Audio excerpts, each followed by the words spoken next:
There are so many vast places to explore, competitive challenges to overcome, and rewards to grind in Guild Wars 2, which has some learning curve to it.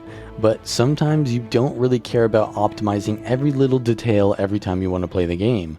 Many just want to create their character identity and have fun with friends. And a lot of the time, the people who have the most friends are Paladin players because of how useful they can be to their team. What if I told you that you could play a Guardian in Guild Wars 2 that feels just like a Devotion Paladin, giving that feeling of being a tanky fighter so that you can uphold the tenets of courage on the front lines of battle, can support allies so you uphold the tenets of compassion by bolstering your team, and uses a sword and shield as well as a big ol' weapon to swing so you can fully immerse in the Paladin aesthetic?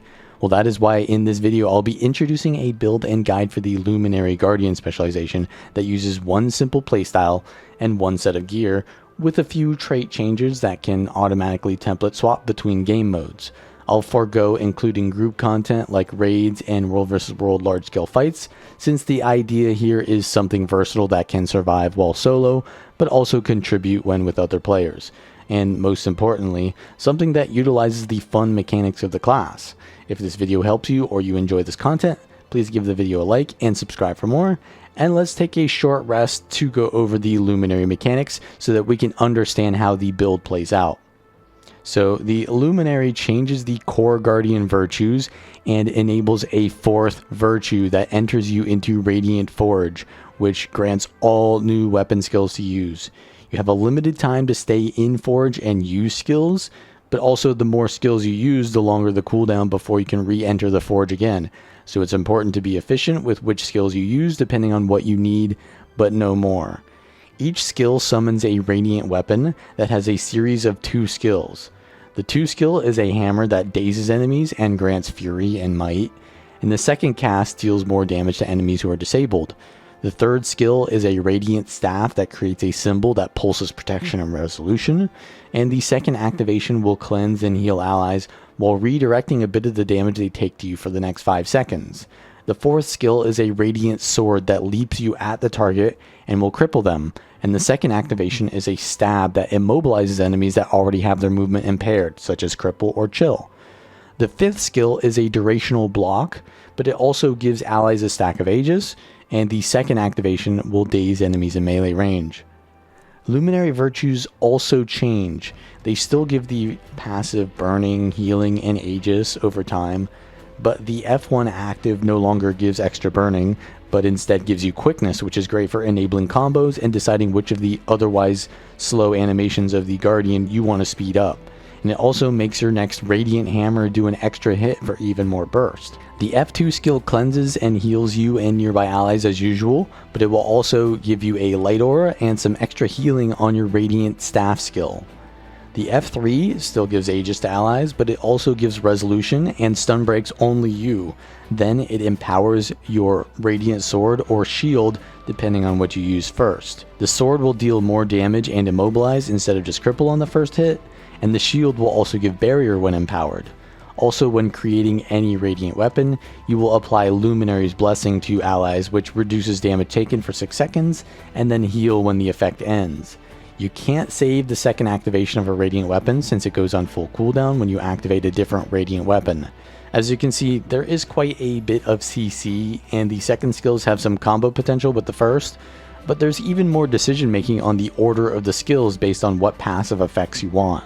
If you want to keep the extra damage when you exit Forge, you need to use the hammer last. So in a way, the thing that you want the most is something you'll need to delay. The exact combos rely on what build you play, which is why we'll go over the PvE and World vs World gear first, which uses full dragon stats for some extra vitality while still maximizing damage because we can get high crit chance from the Radiant traits and Fury, but the vitality really helps to improve our effective defense because of how many damage reduction sources there are. Boons are also really important on this build, so we can sacrifice a few of the dragon trinkets. So I take the accessories and back piece dragons, and then on the amulet and rings I take diviner stats, which is just sacrificing some vitality for boon duration, but since luminaries get passive vitality anyways, this is not a big deal. Surging runes give power and boon duration as well as movement speed because there's no other easy way to get swiftness without trading off something more than a few stats.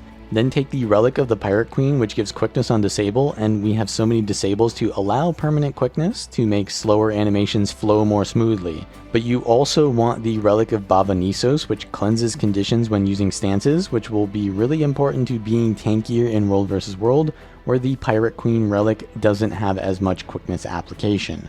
For the weapons, I take a sword and shield, which will be mostly used for mobility and utility as well as Fury uptime. The shield allows some nice displacement to organize enemies together for AoE, and of course a sword and shield aesthetic is too iconic for a paladin that you just can't pass it up. I use the energy and cleansing sigils on the sword and shield because it's mostly used as a defensive weapon, even though it still has some damage. Then I take hammer since it works well with the high quickness uptime and CC synergy, but you can use a greatsword or spear if you like. I take force and hydromancy sigil on the hammer because this is the main damaging weapon. Hydromancy is nice because it does an extra burst of damage when swapping between the hammer and the forge, and it chills enemies, which makes it easier to land your attack since it slows their movement. For PvE traits, I take Zeal just for pure damage modifiers on your symbols, and then Radiance just for crit chance basically. The issue with Guardian traits is that you need to be able to find how to get your Fury source, and since we can't get reliable burning from the F1 since it doesn't give it on activation and we want to activate it very often, we can't really get it from Radiance, and Aegis is kind of unreliable, so it's kind of important that we get the Fury from the Sword 2, the Elite skill, and the Radiant Hammer will also give some Fury uptime. And that should be easy enough to upkeep due to the alacrity gain from using Radiant Forge weapons. Stances will give protection to your allies and will blind enemies, so it really lets you play that tank role. And finally, there's Sovereign of Light, which grants light aura when entering Forge and heals allies and damages enemies when detonating those light auras. For utility skills, I go for the full stance package to optimize the boons and light auras that I can detonate, and their effects are pretty decent. Ideally, you want to start in your sword and shield set and use sword 2 for mobility and to start pulsing fury on yourself. If daring advances up, then you want to use that in the light field to get the light aura and some extra fury uptime. While using the sword 3, you can use Fulgen stance because it has no animation, so you can use it in the cast time, which can also get you stacks on the multi-hitting sword 3. And then the light aura from the Fulgen stance you want to detonate with the Valorous stance and to give stability to yourself and allies. But we also want to use the virtues before entering Forge because they improve the Forge skills. So swap to the hammer and use the hammer 2 for a bit of burst while rolling through the F1 through 3 keys, which will quickly detonate the light aura on the F1 and 2. And since the F3 doesn't give you a light aura, then you can go into the Radiant Forge, which gives a light aura, and then the 3 skill, which puts a symbol down and will detonate that aura you got. And then while that symbol is up, you want to use the leap finisher from the 4 skill, and that's a light aura, then detonate it by using the 4 skill again. And then while that aura is still up, you want to use the 2 skill and then detonate it. That will give you another aura, and that is going to be the entire combo in the Radiant Forge. Leaving the Forge at this time gives you the damage modifier from the hammer armament, but if you wanted movement speed instead, you could swap the order of the hammer and the sword so that the hammer is first and the sword is last, which means that you keep the sword armament when you leave, and you can also do this with the shield 5 to get the damage reduction armament. At this point, you finish the rotation and you can leave Forge while having all the boons you need, including Alacrity, which will also allow you to enter the Forge again faster.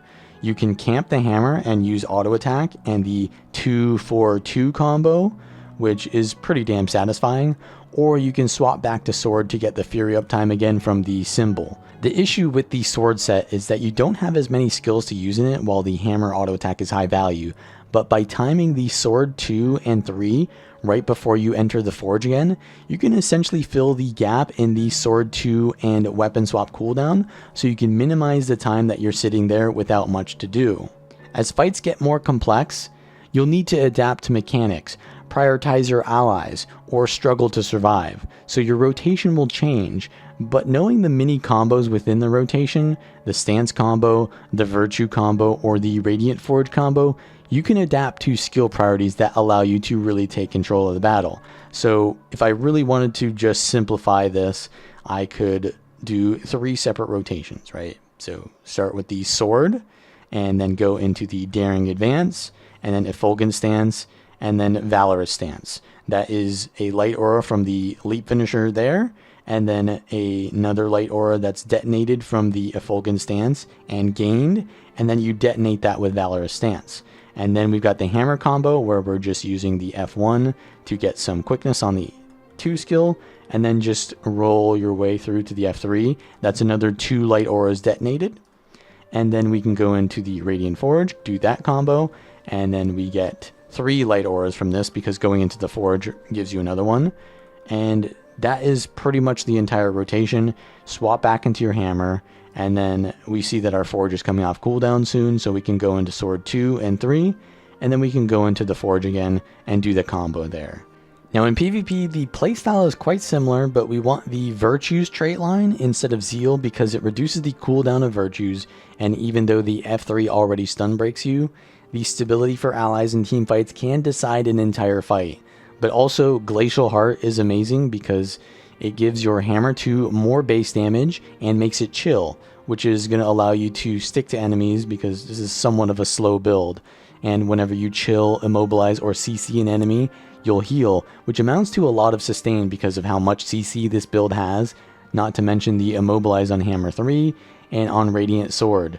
Also, instead of daring advance, you're going to be going for renewed focus because this is just way too overpowered to get 3 seconds of invulnerability and to recharge all of your virtues. You don't get Alacrity in PvP, but instead you get Fury from Resplendent Weaponry, which is completely fine because we won't be getting as much Fury as we did in PvE due to lower boon duration and application. Since there's no boon duration amulet in PvP, go for the Valkyrie amulet to get as much health and damage as possible, but crit chance is still great because the Righteous Instincts gives 40% in PvP, Fury another 20%, and in Radiance you'll get another 10% crit chance to burning targets. Take the Lynx rune for movement speed and the Bava Nisos relic for condition cleanse on stances, which also synergizes pretty well with the Resolute stance to heal you for even more. Cleansing and Energy Sigil on the Sword Shield, and on the Hammer go for Battle and Intelligence since that will increase your burst damage the most. You obviously won't be able to do your full rotation on your opponents when they dodge or move out of the way, so this is where learning your separate combos is especially going to come in handy. Also, you may want to use the Radiant Forge combo where you staff then hammer, or essentially 3-2-2-4-4, because enemies are generally not going to stay in range of your symbols because that's how you counterplay the Luminary. So you want to use the 2 first while they're still in range, then use the 4 to stick to the target and maintain the sword armament for movement speed. So it's going to help you to finish off enemies in some situations by sticking to them, more so than just going for as many damage modifiers as possible. In PvP, the role of a Luminary is to be a DPS, which means not going by yourself, going with your team, and getting value from all of the support that you give your allies with stability, healing, cleansing, and the CC that you give as well, which you kind of need from your allies as well, because you can't chase targets very easily. So I don't go into mid at the start here for that exact reason, because our Necromancer was like AFK, so we don't want to go in outnumbered. We want to just secure home and then go into mid. And we do a Hammer 5 here on the Soul Beast, and that's going to allow us to use our Forge combo while they're stuck in that. They get stability though, so they're able to move out, and I'm going to try to chase them to get the kill with my ally, but they have stun breaks. Rangers are generally hard to lock down, so we're going to swap target with our team and try to secure kills with our allies, not on someone who's running away. So we can't use some CC on them when they have their stability, but we're able to chase here, get some light aura detonations off, and try to res our ally, but they come back in, so we're going to have to use our Forge combo, get a nice little kill there, but our ally is going to rally, so I port back up and try to res them, and my other Luminary gets to kill, so we're in a pretty good spot. They have someone come in to try to res, so I'm going to use my hammer 2-4-2 combo to cleave that and make it hard for them to res. And now that we've got these 2 kills, we were 3v2ing at our home node, but since we won that fight, we can now take this other fight outnumbering them because we have the numbers advantage now, and we can get the Radiant Sword 4 combo there to get the immobilize and get the kill. And now we're just going to rotate into mid and try to get this team fight with the rest of their team. The Soul Beast came back, and we're going to try to CC them with our allies while trying to keep our Necro safe. I use a hammer 5 on the node, which is really important because they can't really contest the node while that's there, or they'll just run into the wall. But normally you want to make the hammer 5 so that it kind of overlaps like a Venn diagram almost, not just purely on it, because then they can just stand in the middle. So not the best placement of the hammer 5, but we're still able to bait out their cooldowns, which is very important. Baiting out cooldowns allows our allies to get kills. So even if I don't have good kill potential, I have good ability to pressure enemies out of their cooldowns, which does help our teammates finish the kill. So we're going to head into home here, and our Luminary is not a good 1v1er. They're outnumbered. As I said, not the best thing to be outnumbered situations. And I definitely don't want to be here either. So we're going to look for maybe this, the amalgam is pretty low, so maybe we can go for this. But they're a little bit more mobile than I am, so they're able to avoid my forge combo. My other ally goes down, so I'm especially outnumbered here, but I do land my hammer 2, 3, 4 into the 2 combo, so the amalgam is really low. My hammer 5 locks them in, but they have barrier, so we're not able to finish them. My other Luminary comes in who respawned and uses their hammer 5, and like I said, when I bait out cooldowns, it allows the enemy or my ally to actually finish off the kill. So they use all their stability, all their barrier on me using my attacks, and then my ally comes in, they get there, and now we're able to finish them off with my ally. So in that situation, my allies played with me rather than me playing with my allies, but you can be in more advantageous situations if you play with your allies more. Obviously it worked here because my ally rotated well, they came to me, and they got on the target who was out of cooldowns. So we get 2 kills here, which is really nice. My other ally dies, and I really don't want to push into this 1v1 because, first of all, I don't want to be 1v1ing as this build, and second of all, Revenant is a natural counter to Guardians, so I really shouldn't be here. My other Luminary went into mid, which is probably what I should have done, but our Scrapper is respawning anyways, and so we're going to be 2v1ing, so this isn't the worst. I get a hammer 5 into hammer 2, and try to land the hammer 4, but they block with Aegis, and we're just going to try to finish this kill off. We get CC'd there a little bit, so I give myself stability, and try to finish this kill off with my teammate, who is a grenade scrapper, and I leave them to get the kill and cap the node because I feel like I can be better in these team fights than them, because I absolutely am as a Luminary. So we're going to use the hammer 2 here in this fight, put the hammer 5 on the node. So this is kind of what I meant by a Venn diagram, but I should have put it a little bit deeper because that's where my allies are, and so we're not going to get too much value off this hammer 5, but we land the hammer 3 into the knock into the hammer 2. I try to CC them, but they block it with the, well, my shield 5 got blocked. And I'm kind of low on cooldowns, but we want to secure these kills because they're also low. So I go into Forge, use the 4 into 2 combo. I got a Necromancer on me now, and I'm getting dazed and CC'd, and the Luminary's on me. But I want to get the hammer 2 on them to finish them off, and do some Immobilize and some CC here to try to heal up from the Glacial Heart trait, get my heal off. So I'm in a good spot now, and I can daze the Necro.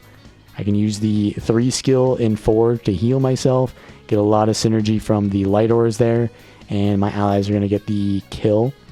So we're going to win that team fight because I played with my team, we played on a node, and the enemy team fought on those nodes. So we have the advantage in those team fights. I see that my Necromancer is going to far node after we won that fight, and that means that the enemy team is going to be respawning, which means we're going to be outnumbered.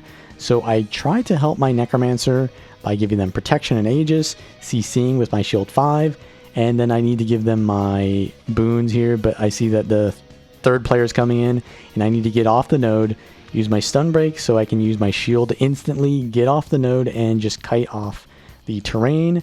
And my necromancer does not want to kite, so he stands on the node and dies. So I'm going to be even more outnumbered soon because I'm going to be 1v3. I do land a nice hammer too, but once again I'm 1v3. I can't really secure this kill. So I use my elite to get my virtues back, hammer 5 on this line of sight spot, and hammer 4 so that I can knock them towards my team, and hammer 2 to port towards them, which is going to get me towards terrain and allow me to survive. My shield 5 in Forge comes up at a very convenient time, so I'm able to block all this pressure. Shield 5 on my shield to, you know, get them off me, and I port through terrain towards my allies to create even more distance. So that's kind of like the ultimate kiting situation for this build. Ideally, you would not be in that situation at all, but I had the perfect cooldowns up. I used them all to survive, and my teammates arrived just as I ran out of cooldowns, so I didn't get taken out. But you can basically see how you don't want to play around players who are likely to die a lot, because then you're going to be outnumbered. You want to play with the players that you can kind of support. Like, this is almost a support build in a way, because you do heal your allies, you do enable them by CCing, and you of course want them to help you by finishing off your targets. So you do kind of need a team, because this build works very well with a team. Now I see that their amalgam is trying to decap us on mid, and even though I don't want a 1v1, I know that my teammates are going to come in here eventually. I hammer 5 on the node, and this right here is a perfect hammer 5 because it's got the Venn diagram effect on the node, and that means they can't even get on the node without getting hit by my hammer 5, and they're stuck in that. So I can use my Forge 3 into 2. I don't want to use the Forge 4 here because I know that they're locked in the ring, and I want to get them with the biggest burst damage as soon as possible. So we down them with the hammer 2 from Forge, and we're a little bit outnumbered here. There's, I think, 3 of them, but we've got it downed, and I'm able to, yeah, my teammate knocks him off the node, which is maybe not the ideal thing to do, but I have to block here to survive being focused because I've got pretty low cooldowns. My elite is coming up soon, but my allies do get that kill. So we're in a pretty good situation here. My cooldowns are coming up, and we're just going to focus this kill with my ally, get them down. They go into their elite, so I go to try to prevent the decap on mid, but I don't. And they have 2 here, so I'm just going to line of sight here until my teammates arrive. They do arrive, and now we're going to focus target with them. So you can see how I'm playing around to kite, even though I don't have much kiting ability, but I kite when my teammates are not there, and then I go in when my teammates are. Now, I have a lot of cooldowns up, so I kind of want to push in with my team, but our team doesn't want to push in, and so I'm actually forced to back off because I'm not getting a lot of support. We're kind of just going towards home. We decided to 2v1 home instead of had one person to stall at home, which is not great because they're also losing the 2v1. So I lose all my cooldowns pushing into this outnumbered situation, and that's not great for us because we're losing points. But the Luminary tries to fight me off node. I CC them to get some healing, land my hammer 2 in this kind of like low visibility spot so they can't see the animation as well. And I'm going to fight on the node, but my necromancer, or is that my, no, that's my conduit, dies here. And now I'm outnumbered again. So do I want to stand on the node? Probably not, because I see another one of my allies is dead. So I'm definitely kiting off node, and I've got a necro and a luminary chasing me now. So I use all of my stances to try to just heal and survive. Use a sword 2 to try to juke a little bit, but I've got no cooldowns. My hammer 5 makes me stand in place, so I'm just very vulnerable. So I'm going to get taken out. In World vs. World, use the same traits as PvP and the same gear as PvE, but we need the Baba Nisos relic in World vs. World, which means you need that in PvE. The playstyle does not change at all, but the fact that we have Hydromancy Sigil in World vs. World allows a new synergy. Because the Radiant Sword's second activation immobilizes movement impaired enemies, you can also use chill to immobilize if the first hit that would have applied cripple misses. But the chill doesn't last long, so either you skip the staff 3 before the sword leap, or you go for a double chill with the hammer 2 and hydromancy before going into the forge. So either you can do the full combo by landing your glacial blow and then swapping in using the staff and then 4, and they've still got the chill on them now, so it'll immobilize. Or in situations where enemies are just not going to fight on your terms, they're not going to stand near your symbol, so it's not really worth it to use the symbol. So what you can do is you can clip them with the Hydro Sigil and then immediately use the leap and then immobilize them. And even if the leap skill, which would give cripple, doesn't hit, which is going to happen very often because it's kind of a clunky skill to use and the pathing might not be the best, you can still hit with that second hit and get the immobilize, which then allows you to immediately leave the forge and then go into your hammer 2, which is the more important skill to land.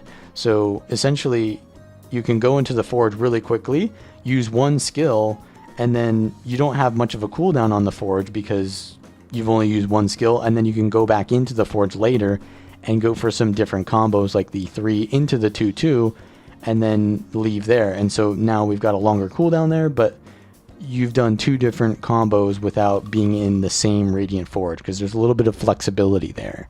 Decide based on the situation if you need more sustain, then go for the full light aura combo. But if you're chasing someone down in World vs. World where people can stall fights out for ages, you may want to prioritize the chill combo with the Radiant Sword to lock them down and finish them first. Also try to fight around terrain instead of out in the open because you do struggle to fight against high mobility classes, but if you can lure them into tight spaces, you can force them to stand in your skills, which is going to give you a massive advantage. But that is pretty much how you play the Devotion Paladin Luminary in all game modes. If you like this content, then please like and subscribe for more. Leave a comment down below which one you'd like to see next, and I will see you all next time.